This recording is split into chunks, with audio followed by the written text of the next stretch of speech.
আমার বর আজকে খাবে ম্যাঙ্গো শেক। তো তার জন্য দেখো বাজার থেকে কত বড় বড় আম নিয়ে চলে এসছে।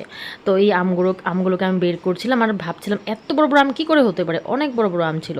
তো সেই আমগুলোকে ধুয়ে ভালো করে আমি আমগুলো বের করে নিচ্ছিলাম। বের করে সব একটা একটা করে বের করে তারপর আমি এটা মিক্সিতে দেব।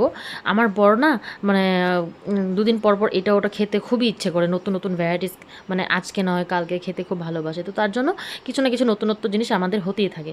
তো আজকে হবে ম্যাঙ্গো শেক। তো ম্যাঙ্গো শেকটা আমি এখানে বানিয়ে নিচ্ছি। একটা মিক্সি জারের মধ্যে ম্যাঙ্গোটা দিয়ে দিয়েছি।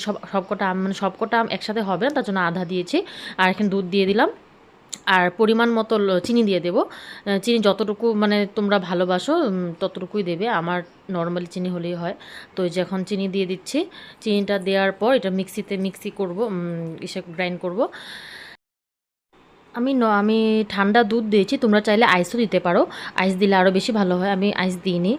ঠান্ডা দুধ ছিল ফ্রিজে, তো সেই ঠান্ডা দুধটাই দিচ্ছি। আর এই যে আমি এখানে গ্রাইন্ড করে নিচ্ছিলাম।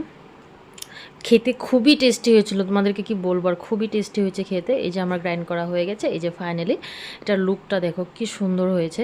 আমার আরও আধা করা হয়নি, তারপর আধাটা করে নিয়েছি। করে এই যে ফুল লুকটা এই যে এখানে কমপ্লিট হয়ে গেছে ম্যাঙ্গো শেক বানানো। তার উপর একটু ড্রাই ফ্রুটস দিয়ে দিতে পারো তোমরা। এই যে এখানে আমি দিয়ে দিচ্ছি কাজু আর কিশমিশ দিয়েছি, পেস্ট মানে একটু হালকা ইসে করে। তো এই যে হয়ে গেল mango shake ready. Bye, tata.